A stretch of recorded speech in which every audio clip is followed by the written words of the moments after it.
This is the Awow 15.6-inch Full HD portable USB-C monitor. In this video, I'm going to tell you if this monitor will make you say, "Oh, wow." Let's get into it.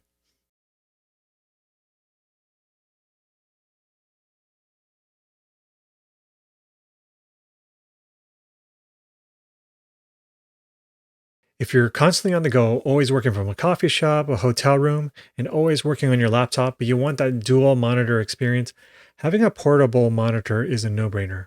Besides working on the go, using it on the go, I use a portable monitor even for my live streaming events, video production, and I even use one every day as my secondary monitor attached to my desktop computer. My name is Patrick, and this is Everyday Tech. Everyday tech for everyday people. And in this video, I'm going to talk about the Awow 15.6-inch portable monitor. Now, I've done a review on another portable monitor. That was the 13.3 UPerfect monitor. And that monitor is great, especially for what you get. But they do make a 15.6-inch version of that monitor. But I have the 13.3. So I'm going to compare it with this 15.6 Awow monitor. And actually, Awow does make a 15.8 version of this monitor as well. So let's get into some of the comparisons and see what you get with this particular monitor. Before I get into this monitor, let me tell you some things you should look out for when you're buying a portable monitor.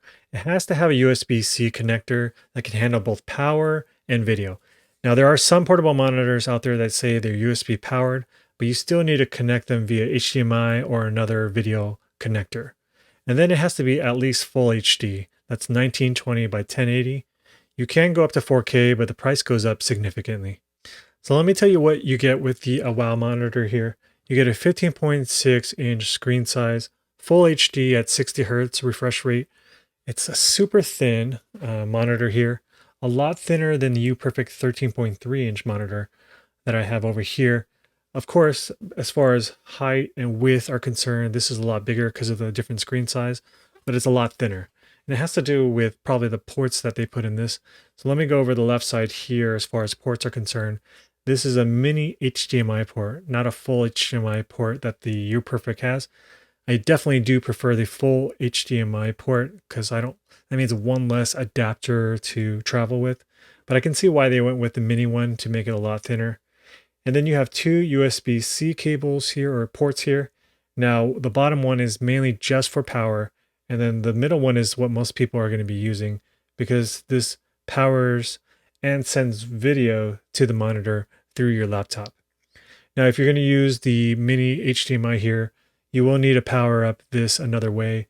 So that way you'll need to use the USB-C cable here or another port on the other side, which I'll get into in a minute. But one benefit is if you do connect this via USB-C to your laptop here, and then you also connect the power port at the bottom here, it not only powers the monitor itself, but that passes through the power to your laptop. So you can charge your laptop at the same time, plugging in both these ports without wasting another port on your laptop as well. As far as the right side ports here, you have a audio jack here. This does pass through audio through the USB-C and HDMI ports here. Now this does have a built-in speaker, but the speakers aren't that great, so I'm not going to get into that in this review. But you do have that headphone jack there to listen to the sound. Then you have a micro USB. This is another way to power the monitor itself. I do think that it does pass data though from the USB into other peripherals like a mouse or a keyboard. Then you have this three-way toggle switch for the OSD menu, the on-screen display, and then this LED indicator light and a back button for the OSD menu, which I'll get into right now. So the OSD or the on-screen display menu is quite good on this one. Actually, most monitors have terrible OSD menu systems. The UPerfect one is quite messy, has so many different options that you don't even understand. This one is quite intuitive, very easy to navigate, and even you may not understand or know what every setting is, at least it's very easy to navigate through. As far as picture quality is concerned, it's quite good. Colors seem pretty accurate. I paired this with my M1 MacBook Air, and the colors seem to match up pretty well. Text is very clear, pretty sharp for a full HD monitor, Now, if you get a 4K monitor, of course, the text could be a lot sharper, but the price goes up significantly. Now, as far as viewing angles are concerned, it's not bad for a non-IPS monitor. I don't need to have this monitor have incredible viewing angles. I just need to have a decent viewing angles, which this one has. So let's talk about using this monitor in real world situations. First, portability. It comes with this nice thin cover, very similar to an iPad smart cover. It attaches magnetically here. It's very easy to carry around, very portable. Now, if you are going to carry this around or put it in your backpack, you need to have a backpack that can carry both your laptop and this portable monitor. So for example, my usual backpack, I can really only carry around my laptop. It's a little bit smaller. It doesn't have another compartment for a monitor or an iPad. So I need to use another backpack if I'm going to carry around this and my laptop as well. Standing this monitor on a desk or a flat surface is quite easy. You just have to fold back the case and use this flap, and it is the stand there. Now the UPerfect monitor, the case there is a portfolio type style case. It only handles 2 positions or 2 viewing angles. This one you have a little bit more finer adjustments that you can do, but actually, and so you can adjust it at any angle in the range. But I find that this range is quite kind of small or quite limiting, but that's not too big of a deal.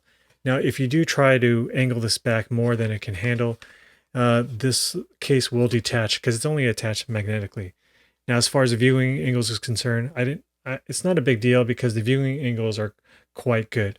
Now, if you really need something that, folds back even more, maybe you can reconsider the ergonomics of your setup. Or actually you need a tablet, or you can use your iPad as another monitor as well. So one of the big features that's missing from this monitor that the UPerfect has is a VESA mount that I can attach to a monitor arm or a monitor stand with. Now, I know this doesn't apply to about 95% of you out there, but that was the main reason why I got the UPerfect monitor for my setup here. I'm able to use it vertically. I have it vertically set up here on my left side as a dual monitor. And so I mainly use it for Slack and chat as a chat window. And it's very useful for other things as well. One thing I found with the 15.6-inch size is if I'm able to mount this and do it vertically, it goes perfectly with my 35-inch ultra-wide monitor here. Now, UPerfect does make a 15.6-inch version of this monitor here, but I'm good for now. So here's what I like about this monitor. It's very portable, thin, very well built, good picture quality with pretty good viewing angles, and it does have a decent OSD system, unlike most monitors out there. Now, some of the things I wish they improved on, or it did have, first, the case with a stand. I wish you did have more control over the viewing angles. It's very limiting as far as the viewing angles you can have there. Then the ports, I wish it did have a full HDMI port. I understand why they didn't do it though, to keep the thinness. And actually most portable monitors out there go with the mini or the micro HDMI port. And then lastly, I wish it did have a VESA mount. Again, this is very specific for my needs, but it does make it very versatile as far as using it as a secondary monitor and putting it on a monitor arm. And that would have been nice to have as well. Now, would I recommend this monitor? I would say yes. There are tons of portable monitors out there, but this one does the job at a decent price. Now, Awow is a Chinese company that mainly does mini PCs, but as far as monitors are concerned, they did a pretty good job with this one. Now, as far as the monitors they do make, they only make this one and a 15.8 version, which at the time of this recording is actually $10 cheaper than this monitor itself. If you found this video helpful, give it a like and consider subscribing. Until the next one, see ya.